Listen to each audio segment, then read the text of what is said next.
Доброго времени суток, дорогие телезрители! В эфире НВК СХ, программа про авто 14. Мы обсуждаем темы и поднимаем вопросы, которые касаются безопасности дорожного движения. В течение следующих 25 минут вас ждет много интересной и полезной информации. Итак, смотрите в сегодняшнем выпуске. Статистика происшествий. Что случилось на дорогах республики за последнюю неделю? Какой штраф грозит за езду без водительских прав? Нюансы, о которых следует знать. Как подготовить автомобиль к зимнему сезону? Как обжаловать вынесенное работникам ГАИ постановление? Взаимодействие госавтоинспекции с государственными органами. Повторение – мать учения. Правила дорожного движения в нашей студии проверит врач-реаниматолог Александр Каратаев. А в начале выпуска предлагаем вашему вниманию обзор происшествий на дорогах нашего региона. На автомобильных дорогах республики с 4 по 10 ноября зарегистрировано 10 дорожно-транспортных происшествий, где травмировано 14, в том числе пострадало 3 несовершеннолетних. Так, 4 ноября в Якутске произошло дорожно-транспортное происшествие с участием несовершеннолетнего пешехода. Водитель, управляя транспортным средством марки Toyota Allion, на регулируемом пешеходном переходе совершил наезд на девочку, которая переходила дорогу на запрещающий сигнал светофора. В результате ДТП последней назначено амбулаторное лечение. По результатам медицинского освидетельствования у водителя не выявлено состояние алкогольного опьянения. 5 ноября в городе Алдан также произошло дорожно-транспортное происшествие с участием несовершеннолетнего пешехода. Водитель, управляя транспортным средством Suzuki Jimny, совершил наезд на девочку, перебегавшую проезжую часть в зоне нерегулируемого пешеходного перехода. В результате ДТП несовершеннолетняя доставлена в приемное отделение Алданской центральной больницы. Ей назначено амбулаторное лечение. В тот же день, 5 ноября, на автодороге УМНАС водитель автомобиля марки Toyota Hiace не заметил впереди стоящий на проезжей части грузовой автомобиль марки Scania, в результате чего совершил с ним столкновение. В результате ДТП водитель и пассажир автомобиля Hiace были госпитализированы в Ленскую центральную больницу. Второму пассажиру назначено амбулаторное лечение. Госавтоинспекция напоминает всем, что следует учитывать погодные условия и состояние дороги. Водителям, если на улице скользко, необходимо снижать скорость и быть готовыми к тому, что тормозной путь может увеличиваться. Несмотря на то, что пешеходы должны соблюдать правила дорожного движения, важно помнить, что водители также несут ответственность за безопасность. Если водитель видит, что пешеход нарушает правила, он должен быть готов к экстренному торможению. А мы продолжаем. Возможно, вы никогда не оставляли документы дома, но наверняка задавались вопросом, а если забыл права дома, что будет? Наказание за езду без прав может быть разным и зависит от множества факторов. Далее мы расскажем, что и в каких случаях грозит водителю за езду без прав – штраф или все-таки лишение. По статье 12.7 Административного кодекса Российской Федерации за управление транспортным средством водителем, не имеющим права управления транспортным средством, по части 1 данной статьи влечет административный штраф в размере от 5 до 15 тысяч рублей. Если транспортным средством управляет водитель, лишенный права, наказания за это правонарушение уже ужесточаются. Влечет наложение административного штрафа в размере 30 тысяч рублей, либо административный арест на срок до 15 суток, либо обязательные работы на срок от 100 до 200 часов. А если гражданин передал руль лицу заведомо не имеющему на это права или лишенному такого права, то тут разъяснение дает часть 3 статьи 12.7 КоАП РФ. Влечет наложение административного штрафа в размере 30 тысяч рублей. При повторном вождении автотранспорта лицом, лишенным права управления, то ответственность за это справедливо также ужесточается. По части 4 повторное совершение административного правонарушения, предусмотренного частью 2 настоящей статьи, если такое действие не содержит признаков уголовно наказуемого деяния, то влечет наложение административного штрафа в размере от 50 тысяч до 100 тысяч рублей, либо обязательные работы на срок от 150 до 200 часов. Также нужно отметить, что за нарушение несовершеннолетних до 16 лет ответственность будут нести родители. На них наложат штраф от 5 до 15 тысяч рублей, а тому, кто передал руль несовершеннолетнему, штраф в 30 тысяч рублей. В настоящее время, как, впрочем, и всегда, остается актуальным вопрос безопасности дорожного движения. Ведь из года в год на дорогах страдают, получают увечья и погибает значительное количество граждан.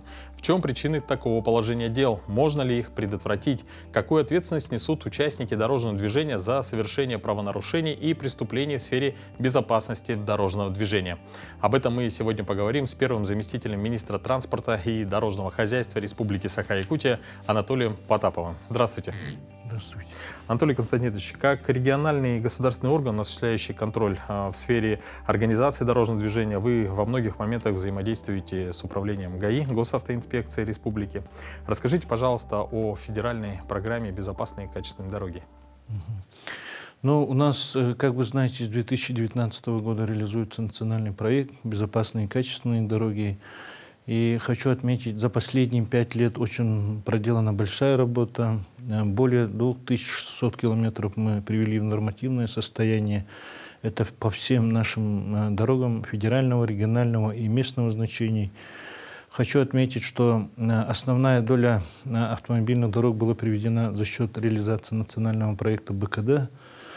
То, что вот более 1400 километров было приведено в нормативное состояние региональных дорог, и только по городу Якутску у нас более 200 километров приведено в нормативное состояние. Это хочу отметить такие объекты, как у нас не было дорог второй категории, да, на территории Республики Саха-Якутия. На сегодняшний день есть у нас уже автомобильные дороги второй категории, которые разделяют наш поток транспортных средств и четырехполосное движение. Это по автомобильной дороге Умнас, нам и вот улица Можайского на территории городского округа город Якутск.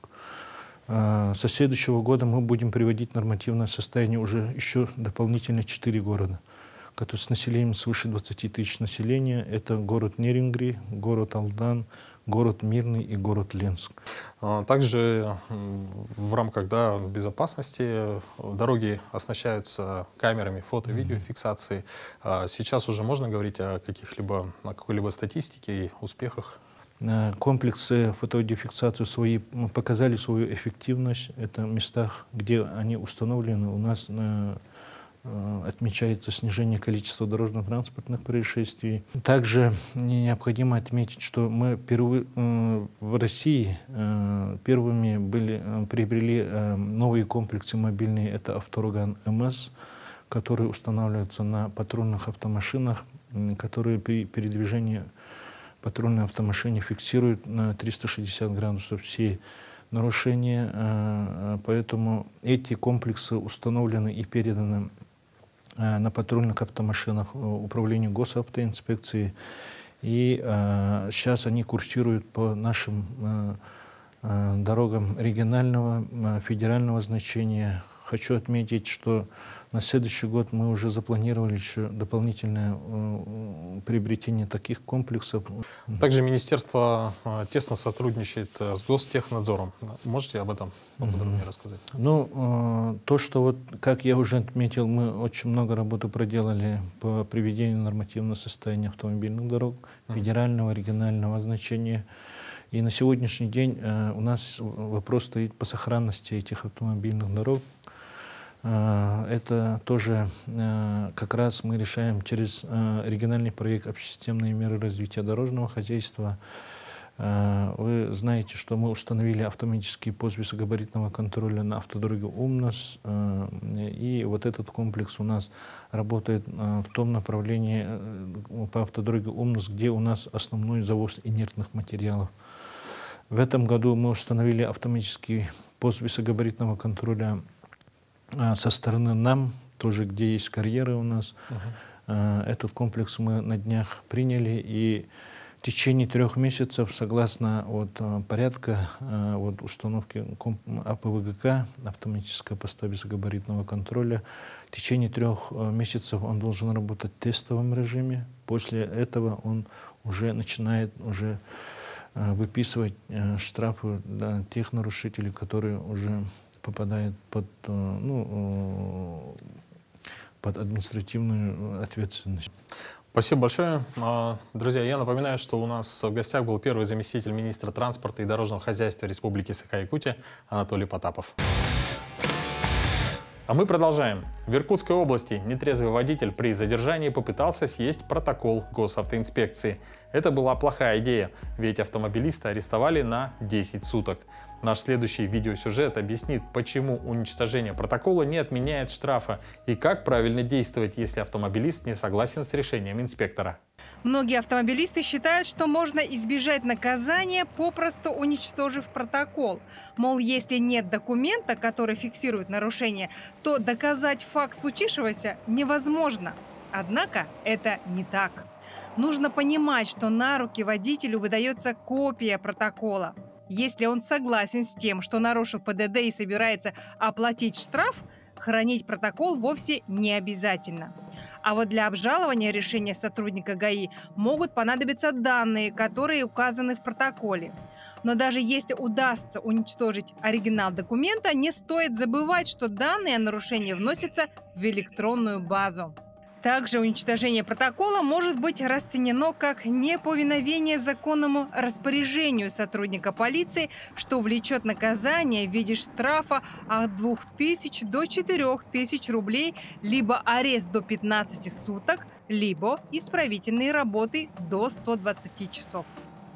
Из положения пункта 3 части 1 статьи 30.1 Кодекса Российской Федерации об административных правонарушениях постановление по делу о административном правонарушении, вынесенное сотрудником полиции, может быть обжаловано в вышестоящий орган, вышестоящему должностному лицу, либо в районный суд по месту рассмотрения дела следующими лицами: лицом, в отношении которого ведется производство по делу о административном правонарушении, потерпевшим, законным представителем физического лица, законным представителем юридического лица, защитником и представителем. Водитель вправе обратиться за обжалованием любого штрафа госавтоинспекции, с которым не согласен.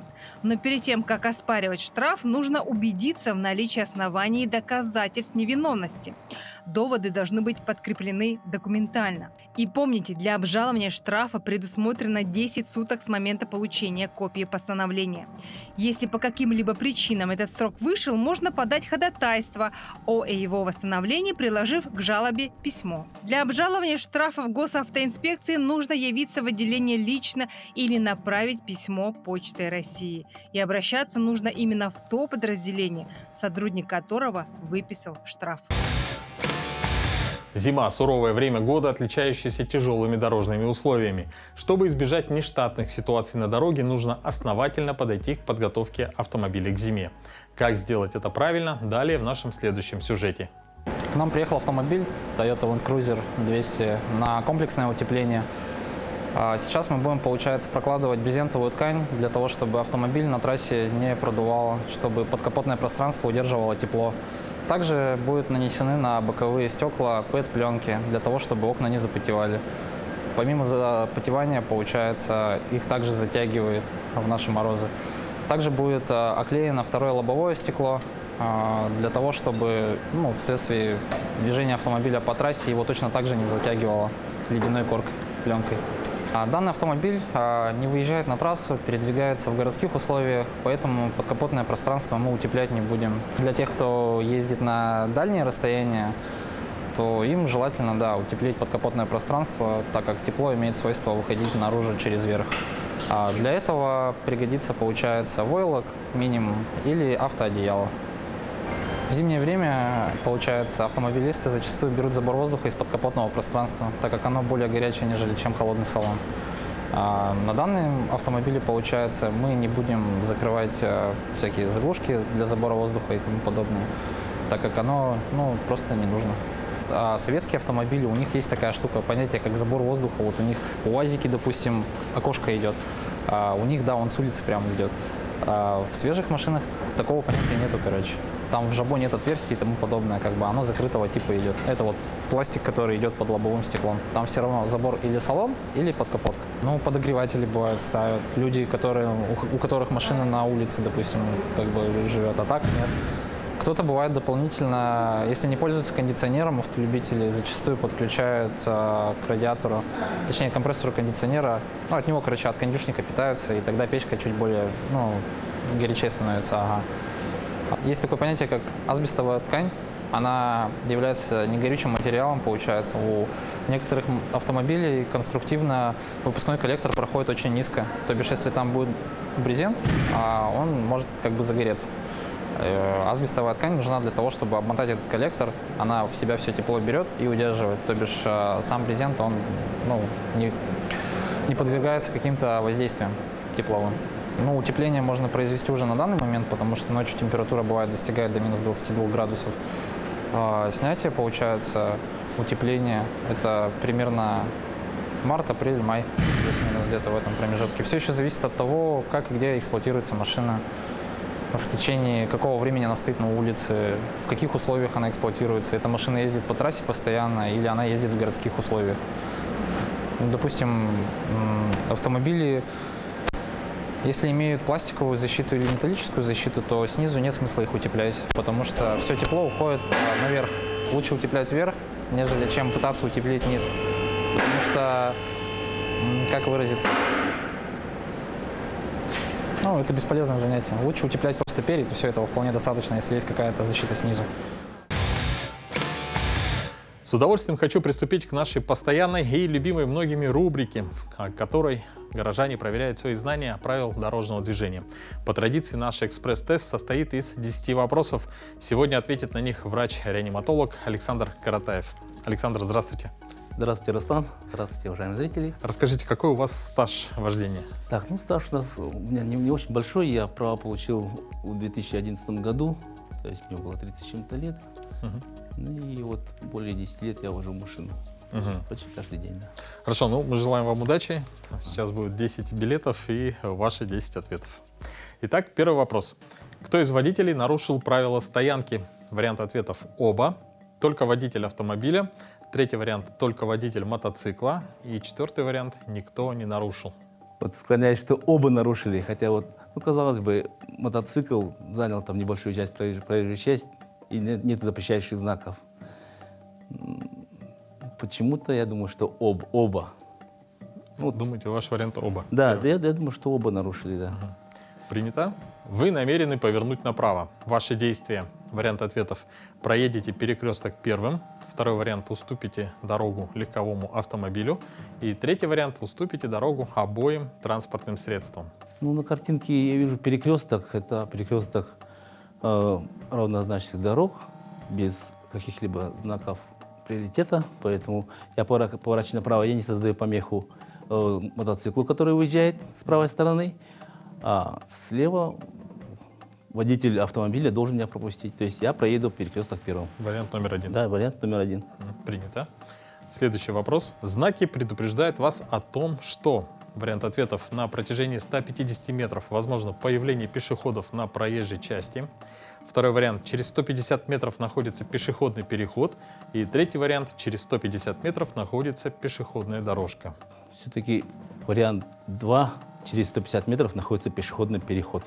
Вариант номер 2. Принято.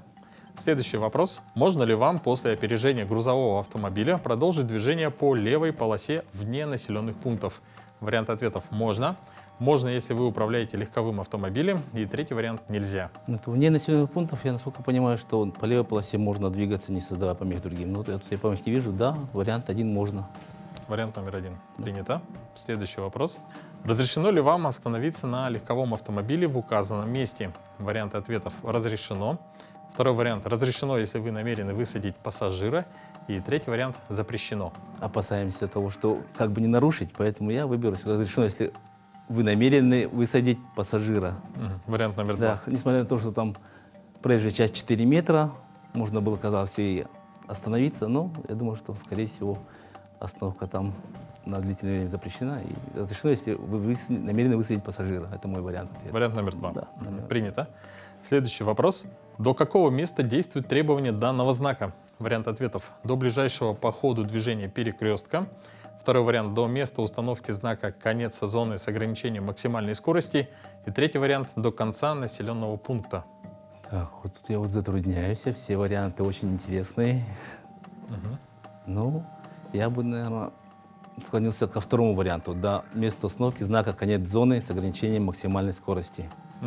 Принято. Второй вариант. Следующий вопрос. Эта разметка, нанесенная на полосе движения. Вариант ответов: предоставляет вам преимущество при перестроении на правую полосу. Второй вариант: информирует вас о том, что дорога поворачивает направо. И третий вариант: предупреждает вас о приближении к сужению проезжей части. Так, я думаю, что вариант 3 будет более правильный. Предупреждает вас о приближении к сужению проезжей части. Вариант номер 3, мой ответ. Принято. Следующий вопрос. Обязаны ли вы в данной ситуации подать сигнал правого поворота? Вариант ответов: обязаны. Второй вариант: обязаны только в темное время суток. И третий вариант: не обязаны. Ну, эта картинка мне достаточно кажется простой. То есть при любом маневре, при любом перестроении водитель обязан показать свое намерение повернуть или выполнить какой-то маневр. То есть обязан. Первый вариант. Да, первый вариант. Следующий вопрос. В каком направлении вам разрешено движение? Вариант ответов: только налево и в обратном направлении. Второй вариант: прямо налево и в обратном направлении. И третий вариант: в любом. Так, значит, я думаю, что в данном случае это в любом. 3 в любом. Вариант номер 3. Да. Принято. Следующий вопрос, последний. Выезжая с грунтовой дороги на перекресток, вы попадаете, вариант ответов: на главную дорогу. Второй вариант: на равнозначную дорогу, поскольку отсутствуют знаки приоритета. И третий вариант: на равнозначную дорогу, поскольку проезжая часть имеет твердое покрытие перед перекрестком. Тут я трактую однозначно, то, что выезжая с грунтовой дороги на дорогу с твердым покрытием, ты выезжаешь на дорогу, на главную дорогу. На главную дорогу. Да, со второстепенной. То есть ответ будет один: на главную дорогу. Вариант номер 1. Это были все 10 вопросов, и сейчас результаты проверит преподаватель учебного центра «Автоэксперт» Дмитрий Винокуров. Здравствуйте, Александр. Здравствуйте, Дмитрий. Ага. Давайте начнем с проверки ваших знаний по теории. Как я слышал, вы уже больше 10 лет за рулем, да? Все верно. Ага. Давайте начнем с первого билета. Кто из водителей нарушил правила стоянки? Смотрим внимательно на полосы, на линии. Да. Так. Прерывистая полоса со стороны. Прерывистая полоса со стороны нашей стороны, поэтому объехать мотоцикл можно. Поэтому здесь нарушил только водитель автомобиля. Тут ответили, к сожалению, неправильно. Вы намерены повернуть направо ваши действия. На этот вопрос вы ответили абсолютно верно. Смотрим на перекресток, он равнозначный. И когда мы поворачиваем направо, мы никому не мешаем. Тут вы ответили абсолютно верно. Знаки предупреждают вас о том, что тут тоже вы ответили верно, что через 150 метров будет пешеходный переход. Запрещающий знак висит и вас предупреждает, как раз, что пешеходный переход будет через 150 метров. Можно ли вам после опережения грузового автомобиля продолжить движение по левой полосе вне населенных пунктов? К сожалению, тут вы ответили тоже неверно. Вне населенных пунктов левую полосу занимать нельзя, потому что это полоса для опережения. Поэтому, когда мы, после выполнения опережения, мы обязательно должны вернуться на свою полосу. Разрешено ли вам остановиться на легковом автомобиле в указанном месте? На этот вопрос вы тоже ответили неверно, потому что смотрим внимательно, у нас полоса сплошная идет. От сплошной линии до тротуара у нас 4 метра, а машина ширина где-то 1,20–1,25 составляет. И нам должно оставаться место обязательно 3 метра от сплошной полосы до машины. Поэтому тут уже места для маневра не остается. То есть здесь никаких высадок пассажиров? Запрещено. До какого места действует требования данного знака? На этот вопрос вы ответили абсолютно верно. Этот знак не действует до перекрестка, а действует только до его отмены. Значит, такой же знак перечеркнутый. Это разметка, нанесенная на полосе движения. Да, вы тут тоже ответили верно. Это у нас третий вариант.